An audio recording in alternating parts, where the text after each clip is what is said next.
وذكر وقال في موضع آخر من عمل صالحا من ذكر أو أنثى وهو مؤمن فلنحيينه حياة طيبة إلى آخر الآية صدق الله ومولانا العظيم. میرے بھائی اور بزرگوں، اللہ کا بڑا فضل اور کرم اور احسان ہے کہ اللہ تبارک تعالیٰ نے اپنی بارگاہ میں حاضری کی توفیق عطا فرمائی ہے. اس پر ہزاروں لاکھوں بلکہ کروڑوں مرتبہ اللہ کا شکر ادا کرے تو کم. اللہ تبارک تعالیٰ نے ہم سب کو یہ موقع عبادات کا اور کھل کر اپنی بندگی کا موقع عنایت فرمایا ہے. یہ اللہ تبارک تعالیٰ کا اس دور میں سب سے بڑا احسان ہے. ورنہ اس علاقوں میں جا کر دیکھیں جن علاقوں کے اندر تعداد کم ہے اور لوگ دین سے دور، مسجدوں سے دور ہیں، اور ان کی تعداد جو عبادات سے، اللہ کی پرستش سے روکنے والے ہیں، ان کی تعداد زیادہ ہے. ان علاقوں کا جائزہ لیں اور دیکھیں ان پر کیسے حالات آ رہے ہیں. تو یہ اللہ کا بڑا احسان اور کرم ہے کہ ہم کھل کر اس مالک کی عبادت، اس کی پرستش کر رہے ہیں. لیکن میرا بھائی اور بزرگوں، اس دور کا اور حالات جو ابھی بنے ہوئے ہیں، ان حالات کا تقاضا یہ ہے کہ اللہ تعالیٰ قرآن میں فرما رہا ہے ادخلوا فی السلم کافہ ولا تتبعوا خطوات الشیطان. حالات پر حالات چلے آ رہے ہیں، پریشانیوں پر پریشانیاں ہیں، چوٹ پر چوٹ لگائی جا رہی ہے، ہمیں کچوکے لگائے جا رہے ہیں، چوٹیاں کاٹی جا رہی ہیں، ہمیں طرح طرح سے ہم پر ظلم کیا جا رہا ہے. سب کے سب حالات آ رہے ہیں اور چپ چاپ ہم اپنے گھروں میں بیٹھ کر اعمال کو چھوڑ کر اللہ اور اس کے رسول کے فرمان اور آپ کی تعلیمات قرآن و سنت کو چھوڑ کر ہم زندگی گزار رہے ہیں. اور ہم یہ سوچ رہے ہیں اچھا حالات تو ان پر آئے ہیں، ان علاقوں والوں میں آئے ہیں. اس علاقے کی مسجد ویران تھی تو وہاں آوازیں اٹھائی جا رہی ہیں، اس پر پیٹیشن درخواستیں ڈالی جا رہی ہیں، اس کو توڑنے کی بات کہی جا رہی ہے. فلاں مدرسے پر نہ یہ ببال اور یہ آواز اٹھ رہی ہے، فلاں جو ہے علاقہ ہے، فلاں صوبہ ہے، فلاں ملک ہے، ہمارا علاقہ تو محفوظ ہے. اس طرح ہاتھ پر ہاتھ دھرے ہوئے اور قرآن و سنت کو چھوڑ کر ایسا بھی نہیں کہ ہم سوچ لیں کہ نہیں اس کا واحد حل یہ ہے اور اس کو بچانے کا، روکنے کا اور شرائع اسلام کو محفوظ کرنے کا ایک واحد عمل یہ ہے کہ ہم اس پر عمل پیرا ہو جائیں، اپنے آپ کو حضرت محمد صلی اللہ علیہ وسلم کے طریقے میں اپنے آپ کو ڈال دیں، اپنی پوری زندگی سنت کے مطابق ڈھال لیں. سر کے بال سے لے کر پیر کے ناخن، صبح سے لے کر شام تک خود بھی اور گھر کے ہر ایک فرد کی زندگی کو حضرت محمد صلی اللہ علیہ وسلم جو شریعت، جو طریقہ، جو مذہب، جو دین، جو پیغام، جو احکامات لے کر آئے ہیں ان کے مطابق ہر ایک کی زندگی گزر جائے. اس کے لیے محنتیں کرے، کوششیں کرے، اس کے لیے قربانیاں دے، تگ و دو کرے. اس کے بجائے ہم ہاتھ پر ہاتھ دھرے بیٹھے ہوئے، اور نہیں تو ہم موبائلوں میں، پیپروں میں نیوز سن کر بس افسوس کر لیتے ہیں. لیکن میرا بھائی اور بزرگوں، میں ایک پیغام دینا چاہ رہا ہوں کہ اس دور میں اگر ہم چاہتے ہیں کہ ہماری مساجد بچ جائیں، اگر چاہتے ہیں کہ مدارس محفوظ رہیں، اگر ہم چاہتے ہیں کہ ہمارے شرائع جتنے بھی احکام ہیں جو ہے اسلام کے فرائض ہیں وہ محفوظ رہیں، کسی پر آواز نہ اٹھے، تو بس اس کا واحد حل یہ ہے کہ ہم مساجد سے اپنا تعلق مضبوط کر لیں، مدارس سے اپنا تعلق مضبوط کریں، علماء سے اپنا تعلق مضبوط کریں، عبادات سے اور تمام فرائض سے اپنا تعلق مضبوط کریں. اس طرح اللہ سے تعلق مضبوط ہوگا. یہ تمام چیزیں اللہ سے تعلق کو مضبوط کرنے کا ذریعہ ہیں.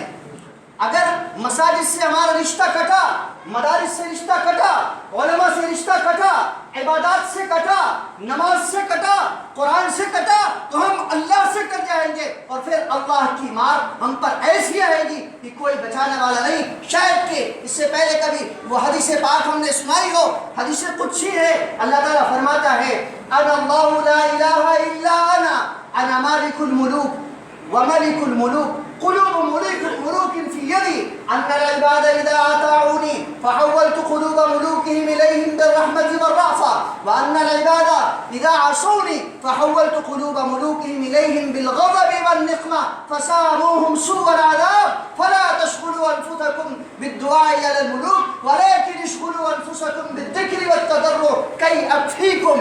وہ باری الہ، وہ مالک، وہ کائنات کا حاکم، وہ کائنات کے نظام کو چلانے والا، وہ فرما رہا ہے کہ میرے سوا کوئی معبود نہیں ہے، میرے سوا کوئی معبود نہیں ہے.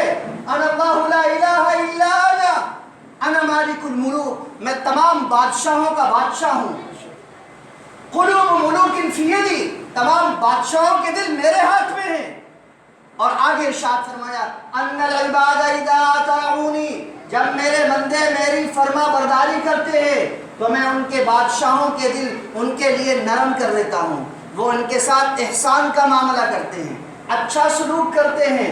وَأَنَّ الْعِبَادَ إِذَا عَصَوْنِي، جب میرے بندے میری نافرمانی کرنے لگتے ہیں، میرے حکم عدولی کرنے لگتے ہیں، حکموں کو توڑ بیٹھتے ہیں، پسے پش ڈال دیتے ہیں، دنیا کو 1 نمبر پہ رکھتے ہیں، میرے حکموں کو 2 نمبر پہ رکھتے ہیں، جب ایسا ہونے لگتا ہے تو فرمایا کہ میں بادشاہ ہوں، ان کے بادشاہوں کے دل ان کے لیے غضبناک بنا دیتا ہوں، ان کے دلوں کے اندر ان کے اپنے بندوں کی دشمنی ڈال دیتا ہوں. فَسَامُوهُمْ سُوءَ الْعَذَابِ، تو وہ بادشاہ ان کو، انسانوں کو ایسی مصیبت میں مبتلا کرتے ہیں کہ اس میں برباد ہو جائے.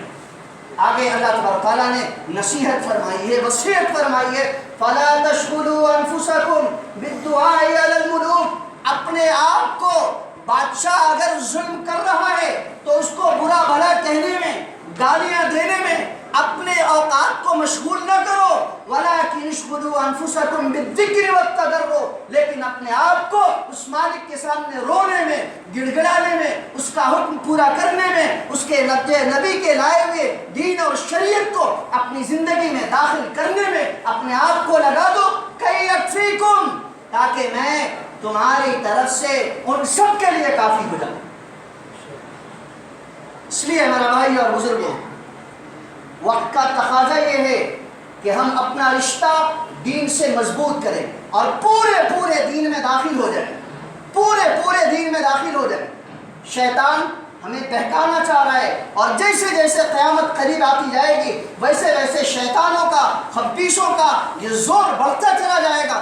گھر گھر پہ ان کا قبضہ ہوگا. یہ طرح طرح کے فتنے پھیلائیں گے، طرح طرح کی باتیں ڈالیں گے اور طرح طرح کی آزمائشوں میں یہ ڈالیں گے جس سے آدمی گمراہ ہو جائے اور حق و باطل کی پہچان اس کے اندر سے ختم ہو جائے. پھر آپ پریشان ہو جائیں گے. اس سے پہلے ہم اپنا رشتہ مساجد سے، ہم اپنا رشتہ مدارس سے، علماء سے اور اپنے علاقے کے جید علماء سے، اور ہم اپنا رشتہ اعمال سے، دعوت سے اپنا رشتہ مضبوط کر لیں. چونکہ یہ تمام کے تمام چیزیں، یہ تمام اعمال یہ اللہ سے رشتہ مضبوط کرنے کا ذریعہ ہیں. ان کے علاوہ آپ کسی اور دوسرے طریقے سے اللہ کا رشتہ آپ سے مضبوط نہیں ہو سکتا. اس لیے اللہ سے رشتہ مضبوط کریں اور اپنے آپ کو اللہ کے حوالے کر دیں. اللہ کے بن جائیں، اللہ آپ کا بن جائے گا. من کان للہ کان اللہ لہ، جو اللہ کا بن جاتا ہے اللہ اس کا ہو جاتا ہے. پھر دنیا آنکھ اٹھا کر نہیں دیکھتی، ترچھی نگاہ سے نہیں دیکھتی. ہم نے اپنے اعمال، آپ پچھلی زندگی اٹھا کر دیکھیں، صحابہ کی پچھلی زندگی دیکھیں، صحابہ کے حالات کو دیکھیں. انہوں نے، ان پر جب بھی حالات آئے ہیں انہوں نے اعمال سے مقابلہ کیا ہے. ان کے نزدیک مال اور دنیا یہ اللہ اور اس کے رسول سے، اللہ اور اس کے رسول کے حکم کے مقابلے میں مکھی کے پر کے برابر بھی نہیں تھے. وہ مال اور دنیا کو ٹھوکرے مارتے تھے اور نبی کے فرمان اور نبی کے احکام، نبی کی شریعت، نبی کے سنت، نبی کے طریقے کو اور وہ اپنے سینے سے اور دل سے لگاتے تھے، فوراً اس پر عمل پیرا ہوتے تھے. تو ہر میدان میں کامیاب رہے، ہر میدان میں کامیاب رہے. آپ خود دیکھ لیں، خود پڑھتے ہیں آپ جو ہے غزوہ بدر کے واقعات اور بھی بہت سارے غزوات کے واقعات آپ پڑھتے ہیں، سنتے ہیں، کتابوں میں پڑھتے ہیں، بیانات میں سنتے ہیں کہ کوئی بھی ان کے پاس ساز و سامان نہیں تھا لیکن وہ کھڑے ہو گئے. بالکل ان کے مقابلے میں، دشمنوں کے مقابلے میں وہ کچھ بھی نہیں تھے، تعداد کے اعتبار سے اور ہتھیار کے اعتبار سے بالکل کچھ نہیں تھے. لیکن ایک چیز ان کے پاس تھی، وہ ایمان کی قوت تھی. وہ اعمال کی قوت تھی، وہ اللہ سے رشتہ مضبوط، نبی سے رشتہ مضبوط، اور اللہ اور اس کے رسول کے احکام کے مطابق اپنی زندگی کو سنوارا تھا، دن رات کو سنوارا تھا، تو ان کو وہ قوت ملی جو قوت کافروں کو پاش پاش کر دیا، جس قوت نے کافروں کو ٹکڑے ٹکڑے کر دیا، ان کی ہمت ہار گئی۔ یہ وہ قوت ہے، اس قوت کو پیدا کریں، بغیر اس قوت کے آپ کسی میدان میں بھی کامیاب نہیں ہو سکتے۔ اس لیے میرا بھائی اور بزرگوں، اپنا رشتہ مضبوط کریں، آپ جو ہے اعمال کے اعتبار سے اپنے آپ کو مضبوط کریں، مساجد کو آباد کریں۔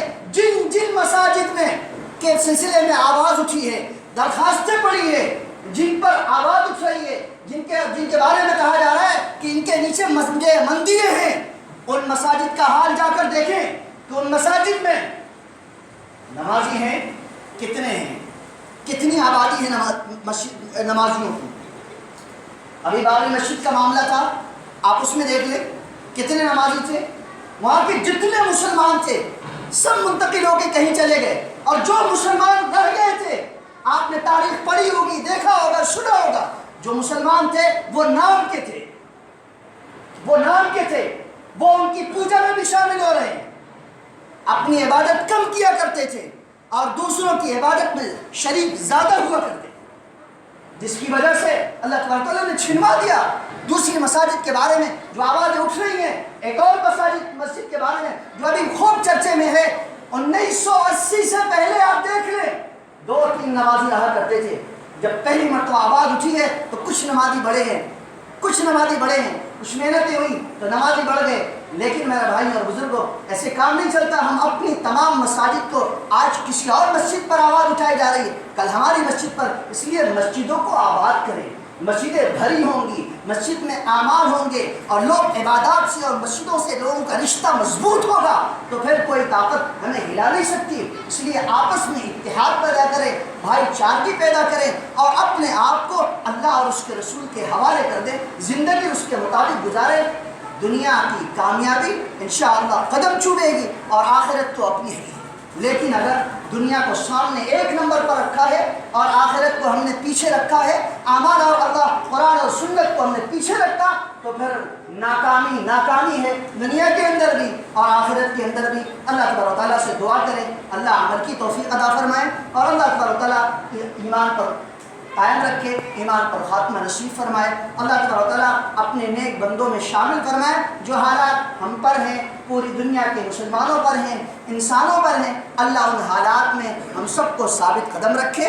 اللہ تبارک و تعالیٰ تمام مساجد کی حفاظت فرمائے۔ اللہ تبارک و تعالیٰ